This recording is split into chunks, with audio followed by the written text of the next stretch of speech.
आपली आई अजिबात आवडत नाही. तो तिचा तिरस्कार करत असतो, कारण तिला एक डोळा नसल्यामुळे ती भेसूर दिसत असते. आईला तो शाळेतही येऊन देत नसतो. एकदा एका कार्यक्रमासाठी आईला शाळेत जावे लागते. पण तिला बघून कुठे तोंड लपवावे हे मुलाला कळत नाही. रागाचा एक कटाक्ष टाकून तो तिथून पळून जातो. घरी आल्यावर तो आईला प्रचंड बोलतो. कशाला आली होतीस शाळेत? आता माझे मित्र मला चिडवतील. मी उद्या शाळेत कसा जाऊ? तुला एक डोळा का नाही? मला तू अजिबात आवडत नाहीस, वगैरे वगैरे. आई काहीही बोलत नाही. आपण आईला खूप बोललेलो याचे मुलालाही काही वाटत नाही. रागाने तो नुसता धुमसत असतो. आईशी काहीही न बोलता जेवतो आणि झोपतो.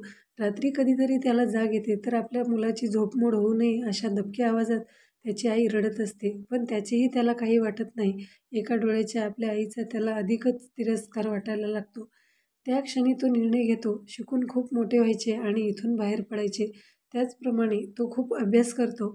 उच्च शिक्षणासाठी मोठ्या शहरात येतो. नामवंत विद्यापीठातून पदवी मिळवतो. मोठ्या कंपनीत मोठ्या हृदयावर काम करू लागतो.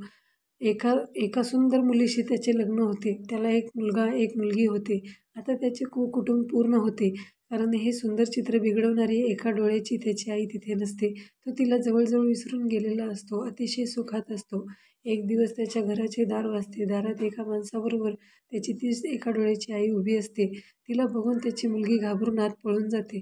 तो आधी चक्रावतो आणि मग स्वतःला सावरत तिला म्हणतो, कोण आहेस तू? इथे का आलीस? बघ, माझी मुलगी तुला घाबरली. मी बहुतेक चुकीच्या पथ्यावर आले. असे काहीसे पुटपुटत आई निघून जाते. तिने आपल्याला ओळखले नाही अशा समाधानात. मुलगा दार लावून घेतो. काही दिवसांनी माजी विद्यार्थी संमेलनासाठी त्याला त्याच्या शाळेतून पत्र येते. परत त्या गावात जाऊ नये असे वाटत असतानाही तो संमेलनाला जाण्याचा निर्णय घेतो. ऑफिसच्या कामासाठी जातोय असे बायकोला खोटेच सांगतो. संमेलन पार पडते. कुठल्या तरी अनामिक ओढीने त्याची पावले त्याच्याही नकळत झोपडीकडे वळतात. दाराला कुलूप असते. शेजारची बाई त्याला ओळखते आणि एक पत्र देते. ते पत्र त्याच्या आईचे असते. तो वाचू लागतो. मी खूप आयुष्य जगले. तुझ्याकडे आता मी परत कधीही येणार नाही. पण तू कधीतरी येऊन मला भेटावेस अशी माझी खूप इच्छा आहे. शाळेच्या संमेलनाला तू येणार हे कळले होते. पण तिथे येऊन तुला भेटायचे नाही असे मी नक्की ठरवले. कारण मला माहिती आहे एका डोळ्याची ही तुझी आई तुला आवडत नाही. मला एकच डोळा का असेही तू मला एकदा विचारले होतेस. तेव्हा तू खूपच लहान होतास म्हणून मी काही उत्तर दिले नाही. पण आज सांगते बाळा, तू लहान असताना एक अपघात झाला. त्या अपघातात तू तुझा डोळा एक गमावलास. एका डोळ्याने तू संपूर्ण आयुष्य कसे जगणार या विचाराने मी हैराण झाले आणि माझा एक डोळा तुला दिला.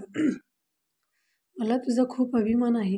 तू मला जे बोललास किंवा माझ्याशी जसा वागलास त्यासाठी मी तुझ्यावर अजिबात रागावलेले नाही. तुझे माझ्यावर खूप प्रेम आहे असाच विचार मी करते. कधी काळी माझ्या भोवती भोवती खेळणारा तू मला नेहमी आठवतोस. पत्र वाचून मुलगा ढसाढसा रडू लागला. जी व्यक्ती केवळ त्याच्यासाठी जगली, स्वतःचा सर्वात महत्त्वाचा अवयव जिनं ज्याला सहजपणे देऊन टाकला, तिच्याशी आपण किती निर्दयपणे वागलो. त्याला प्रचंड पश्चाताप झाला.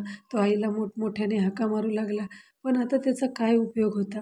मित्रांनो, आईवडिलांसाठी कोणतीही गोष्ट सोडा, पण कोणत्याही गोष्टीसाठी आईवडिलांना सोडू नका. कारण जीवनात एक वेळ कोणतीही गोष्ट आपली साथ सोडेल, पण आईवडिलांची साथ ही नेहमीच तुमच्याबरोबर आयुष्यभर असेल. मित्रांनो, ही लहानशी कथा कशी वाटली नक्की कमेंट करून कळवा. लाईक करा, शेअर करा. आपली आई अजिबात आवडत नाही. तो तिचा तिरस्कार करत असतो, कारण तिला एक डोळा नसल्यामुळे ती भेसूर दिसत असते. आईला तो शाळेतही येऊन देत नसतो. एकदा एका कार्यक्रमासाठी आईला शाळेत जावे लागते. पण तिला बघून कुठे तोंड लपवावे हे मुलाला कळत नाही. रागाचा एक कटाक्ष टाकून तो तिथून पळून जातो. घरी आल्यावर तो आईला प्रचंड बोलतो. कशाला आली होतीस शाळेत? आता माझे मित्र मला चिडवतील. मी उद्या शाळेत कसा जाऊ? तुला एक डोळा का नाही? मला तू अजिबात आवडत नाहीस, वगैरे वगैरे. आई काहीही बोलत नाही. आपण आईला खूप बोललेलो याचे मुलालाही काही वाटत नाही. रागाने तो नुसता धुमसत असतो. आईशी काहीही न बोलता जेवतो आणि झोपतो.